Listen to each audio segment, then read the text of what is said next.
بسم اللہ الرحمن الرحیم۔ ناظرین، پروگرام اصلاح اعمال کے ساتھ آپ کے سامنے حاضر ہوں حافظ عبدالرؤف۔ آج ہمارے پروگرام کا عنوان ہے تجسس۔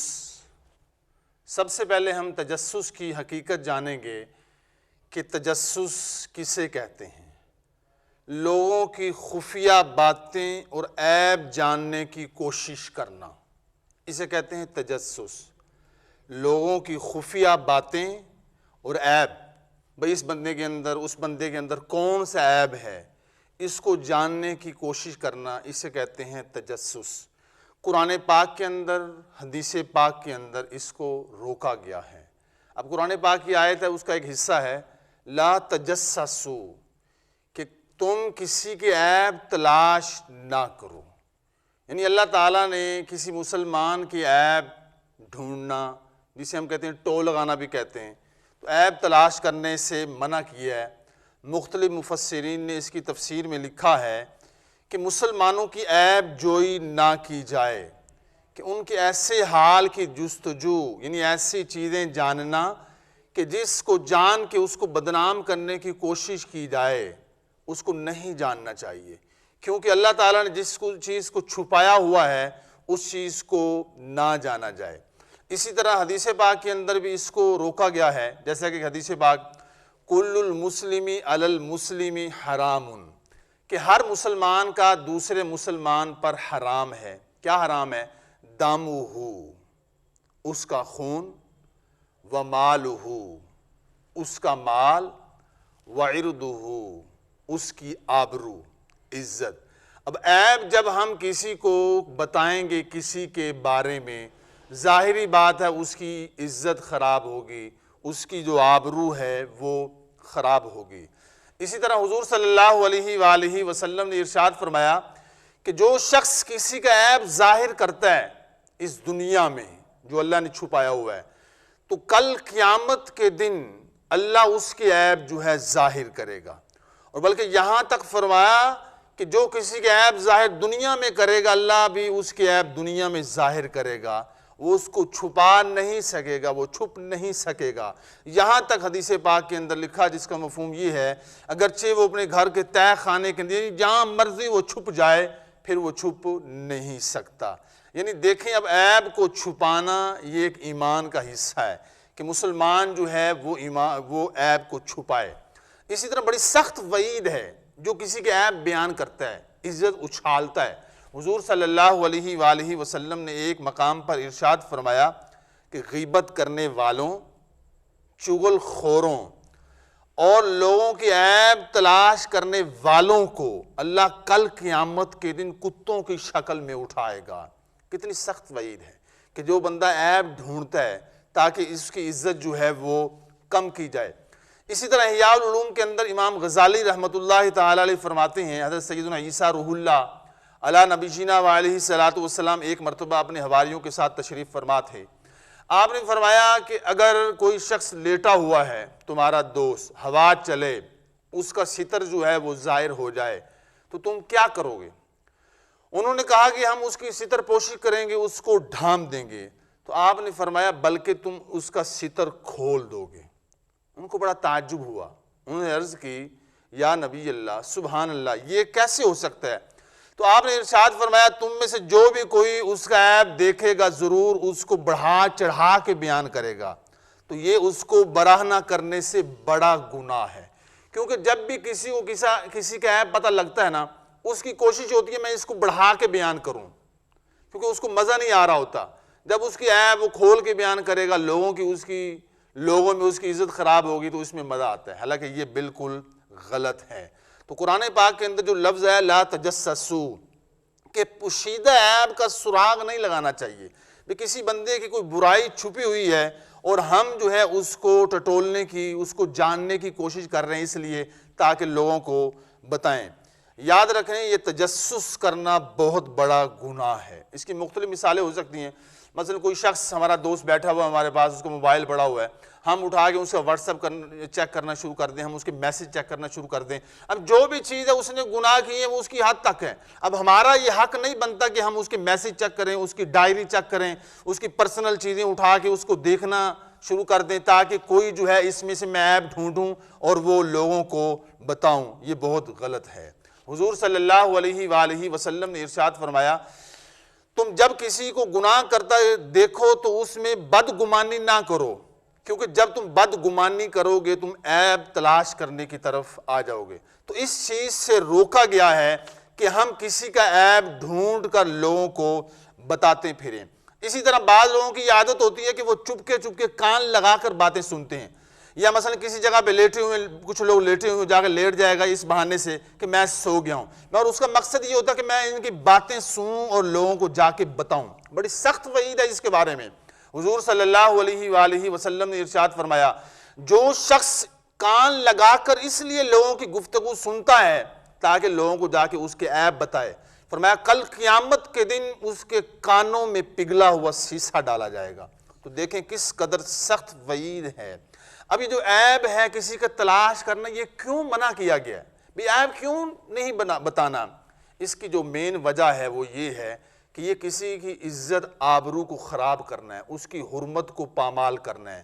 اللہ تعالیٰ نے اس کی جو عزت چھپائی ہوئی ہے، گناہ چھپائے ہوئے ہیں، یہ کسی مسلمان کو حق نہیں پہنچتا کہ وہ کسی کے گناہوں کو آگے جا کے بتائے۔ اب وہ کون سے عیب ہیں جو ہم بتا سکتے ہیں اور کون سے عیب ہیں جو نہیں بتا سکتے؟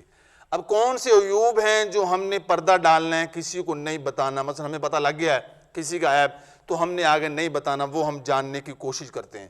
مثلا کسی کو ذاتی عیب ہے، مثلا کوئی شخص غیبت کرتا ہے، بدگو ہے، وہ اسی کی حد تک ہوتا ہے غیبت کرنے والا، تو اب یہ ہمارا حق نہیں پہنچتا ہم لوگوں کو بتاتے پھریں بھی یہ غیبت کرتا ہے، یہ بھی غیبت، یہ غلط ہے، یہ گناہ، یہ عیب اس کا ہم نہیں بتا سکتے۔ اسی طرح کسی کے اندر ایسی برائی ہے کہ جس کی وجہ سے دوسروں کو نقصان نہیں پہنچے گا، تو ایسا عیب بھی ہم ظاہر نہیں کر سکتے۔ اسی طرح کوئی آپ نے دیکھا عیب اس کے اندر کہ بھئی میں اگر یہ چھپا کے رکھوں نا تو اس کی اصلاح ہو جائے گی۔ بعض لوگ ایسے ہوتے ہیں ان کا گناہ بتایا جائے نا وہ مزید ڈھیٹ ہو جاتے ہیں، وہ کہتے ہیں یار گناہ کا تو ویسے پتہ لگ گیا، آپ جو مرضی کرو۔ اس لیے اگر آپ جانتے ہیں کہ اس کا میں عیب چھپاؤں گا اس کی اصلاح کا باعث بنے گا تو اس کا عیب چھپایا جائے۔ اب وہ کون سی عیب، اور بھی اس کی مثالیں ہو سکتی ہیں۔ دوسری طرف آتے ہیں، اب کون سے وہ عیب ہیں جو ہم لوگوں کو بتا سکتے ہیں کہ وہ بتانے سے ہمیں گناہ نہیں ہوگا؟ مثلا کچھ ایسی چیزیں ہیں اجتماعی طور پہ، مثلا کوئی شخص اللہ نہ کرے وہ دھماکے کا وہ پروگرام بنا رہا ہے، فلاں جگہ جو ہے دہشت گردی کرنی ہے، تو یہ ضرور جا کے بتانا چاہیے کیونکہ اس میں قوم ملت کا فائدہ ہے۔ اسی طرح کوئی گھر کے اندر منصوبہ بنا رہا ہے، جی میں نے چوری کرنی ہے یا ایسا اور کوئی کام کرنا ہے، کسی کو پتہ لگ گیا ہے، اس کے بارے میں اس کو بتایا جائے۔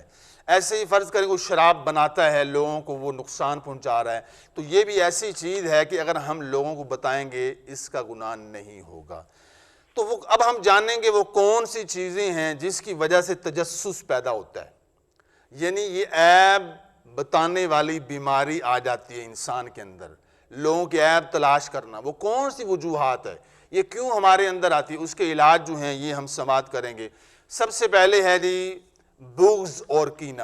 مثلا کسی کے ساتھ دشمنی ہو گئی ہے، اب انسان کی ہر وقت یہ کوشش ہوتی ہے میں اس کی عیب تلاش کروں، کوئی مجھے اس سے گناہ مل جائے تاکہ میں لوگوں کو بتاؤں اور اس کی عزت جو ہے وہ ختم ہو جائے۔ حالانکہ حضور صلی اللہ علیہ وآلہ وسلم نے مسلمانوں سے محبت کرنے کا حکم ارشاد فرمایا کہ جو شخص کسی کی طرف محبت کی نگاہ سے اپنے بھائی کی طرف دیکھتا ہے تو اس کی نگاہ لوٹنے سے پہلے اس کے گناہوں کو بخش دیا جاتا ہے۔ تو کتنی بڑی فضیلت ہے۔ اسی طرح تجسس کا ایک دوسرا سبب جو ہے وہ حسد ہے کہ جس کے ساتھ حسد ہو جائے انسان جو ہے اسی کوشش ہوتی ہے کہ اس کی یہ ساری جو نعمتیں ختم ہو کے مجھے مل جائیں۔ اب اس کے لیے وہ کوشش ہوتی ہے اس کی نعمتیں ختم کروانے کے لیے اس کے میں عیب ڈھونڈوں، اب وہ عیب ڈھونڈے گا۔ یہ نہیں ہے کہ اللہ نے اس کو جو صلاحیتیں دی ہیں وہ اس کو بروئے کار لائے، نہیں، بلکہ وہ عیب تلاش کرتا ہے تاکہ اس کی نعمتیں جو ہیں کسی طریقے سے ختم ہو جائیں۔ تو ایسا بندہ جو ہے وہ حسد کے نقصانات پڑھے سنے، جیسا کہ حضور علیہ السلام نے ارشاد فرمایا حسد نیکیوں کو ایسے کھاتا ہے جیسے آگ جو ہے خشک لکڑی کو کھا جاتی ہے۔ اسی طرح تجسس جو ہے اس کی ایک وجہ چغل خوری بھی ہے۔ محبتوں کے چور چغل خور کو کسی نہ کسی منفی پہلو کی ضرورت ہوتی ہے، اس کی یہ کوشش ہوتی ہے میں اس کے اندر کوئی نیگیٹو بات تلاش کروں اور لوگوں کو بتاؤں۔ جیسے وہ اس کو بتائے گا، ظاہری بات ہے کسی کے عیب بتائیں گے اس کی عزت کم ہوگی، اب اس کی عزت بڑھ جائے گی۔ ایسے ہی جو تجسس ہے اس کا ایک سبب چاپلوسی بھی ہے۔